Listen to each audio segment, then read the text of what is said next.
They say that politics and sport don't mix.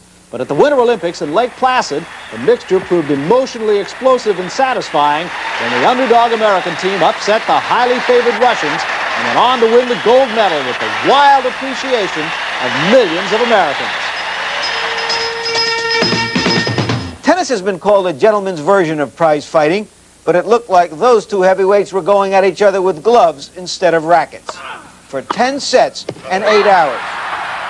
For athletes who did use gloves, it was an extraordinary year as well, especially for Sugar Ray Leonard and Roberto Duran. They hammered at each other for 15 rounds in a contest that became a major event, like the World Series or a Super Bowl. Baseball, however, did find a way to top itself, over and over and over.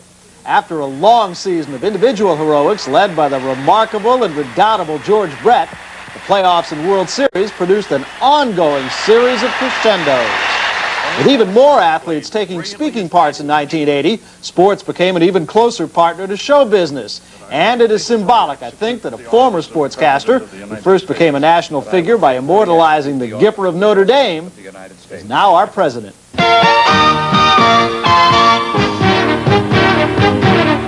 Home Box Office presents HBO Sports Magazine, 1980 in Review, with your hosts Barry Tompkins and Larry Merchant. Hello, everybody, and welcome to HBO Sports Magazine. Sports Magazine is a new title here on HBO, and along with it comes a new concept. Our aim is to present a look at sports beyond the playing fields and beyond the scoreboards. But today, on this special edition, we're going to take you on a thematic tour of 1980 in sports. We'll stop at all the highlights and the lowlights. Then next month, on our first regular edition, we'll present 3 feature stories, bringing in-depth television journalism to the world of sports. 1980 in sports is a big and a varied package. And Larry, in the next hour, it's our job to put it all in focus. And focus is the operative word, because so much of sport today is show business, and vice versa. Just think of all the movies with sports backgrounds in recent years, and all the commercials with athletes. Do I have to think of the commercials? I guess I do, because the first year of this decade brought sports and show business closer together than ever. For the 20 young men who made up the U.S. hockey team, it was seen originally only as an opportunity to showcase their talents for the professionals. The Russians were acknowledged as the world's best. They had beaten National Hockey League All-Stars, been applauded by hockey purists for their teamwork and discipline, and in an exhibition just a few weeks before the Olympics, they soundly thrashed the Americans. Herb Brooks, the young coach from the University of Minnesota, was also auditioning for the pros. As it turned out, he was destined to join many of the Olympians in the National Hockey League. But at the time, he was pushing his athletes almost beyond endurance in conditioning and training. It paid off. The ambition of the players, the coaching of Brooks, the home ice edge, magnified perhaps by American frustration over the capture of hostages in Iran, the Russian invasion of Afghanistan, resulted in a stunning upset. The Soviet hockey team was every part the efficient machine. Since the last time these Winter Games were held here in the United States, an unheralded American contingent stunned the favored Russians, who had been lean, to say the least, for United States hockey glories. But from early in the Olympic tournament, it became clearly evident that this was to be the Cinderella story of these Olympic Games. The Russians were the best on any level, amateur or professional. But somebody forgot to tell the Americans. When all was said and done that night at Lake Placid, there was a new spirit in this country, something new to rally round.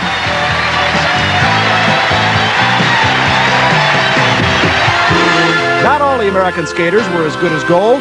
Linda Fradiani failed to win the figure skating competition, and an injury to Randy Gardner deprived him and Ty Babylonia of the chance to win the pairs. But a powerful youngster with thighs that would make Earl Campbell proud, Eric Heiden, skated circles around the best speed skaters in the world. He won an unprecedented 5 gold medals in individual competition, winning the 500, the 1,000, the 1,500, the 5,000, and the 10,000. While it may have looked like a daily relay race to the uninitiated, it was a remarkable feat. The equivalent of one athlete combining the Alberto Wantarena and Lassie Barron track and field gold medal doubles, with John Walker's throw-in just for good measure. Eric Heiden set a gold standard that can only be tied, and that isn't very likely. Meanwhile, the athletes who can get down from the top of a mountain faster than anyone else were playing follow the leader.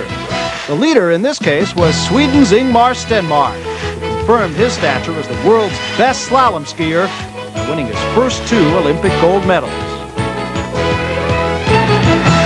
Meanwhile, the entire country was cheering the hockey team.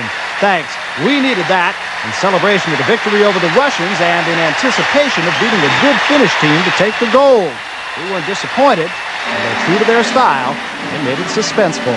Despite the emotional win over the Russians, there still remained that one step between the Americans and Olympic gold. The steady and competitive team from Finland was as much a surprise finalist as were the Americans. There were still questions, still disbelief, and early on, the emotional drain of that victory over the Soviets was evident.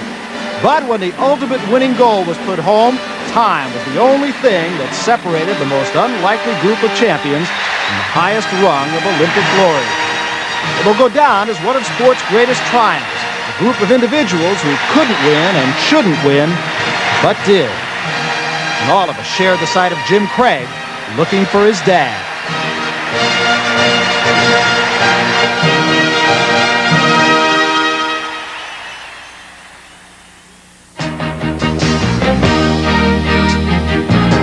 President Carter honored the Winter Olympians, but there would be no American heroes in the Summer Olympics in Moscow.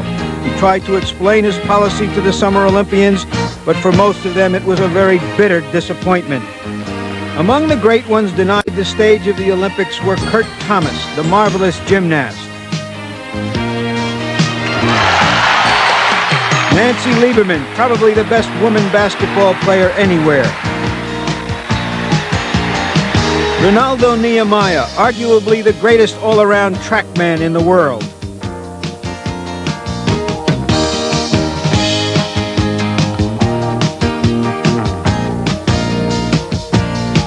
Evelyn Ashford, who has beaten the champion Eastern Europeans in recent meets as a sprinter.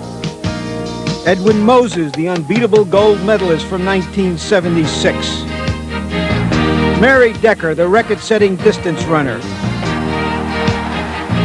And Tracy Calkins, destined for a treasure trove of gold. More than 50 nations joined the boycott, but the games were held. And despite their limitations, they were not without Olympian heights and depth. The 2 great British middle distance runners, Sebastian Coe and Steve Ovett, framed the track and field competition with their magnificent duels. The likable Coe had smashed every world record from 800 meters to a mile, the first man to do so. But the tough, aloof Ovett had won 45 straight races at 1,500 meters and a mile, and he had reclaimed the mile record in 3:48 and 8. Coe was favored in the 800, but he ran a poor tactical race, and Ovett, right here, upset him. In other Olympic venues, Cuban heavyweight Teofilo Stevenson won an unprecedented 3rd straight gold medal. In gymnastics, the 1976 Romanian nymphette Nadia Comaneci was just slightly flawed, but that was judged fatal by Russian judges who were judged equally flawed in favor of their gymnasts. 2 world records were set in jumping events. East German Gerd Vesic cleared 7 feet 8 3/4 in the high jump. And Poland's Władysław Kosakiewicz made it a true pole vault. Spurred on by the jeers of the hometown Russians, he soared 18:11 and a half. And finally, the 1,500 meters. But now there was a third factor in the race, Jorgen Straub of East Germany. In the 3rd lap, Straub set a blistering pace that neutralized Ovett's finishing kick. Coe sailed past Straub in the stretch, and Ovett staggered in a beaten 3rd. Coe had now upset him. There were no American heroes in the Summer Olympics, no new Bruce Jenners. The commercials went to the winter heroes. A Coke and a smile makes me feel good.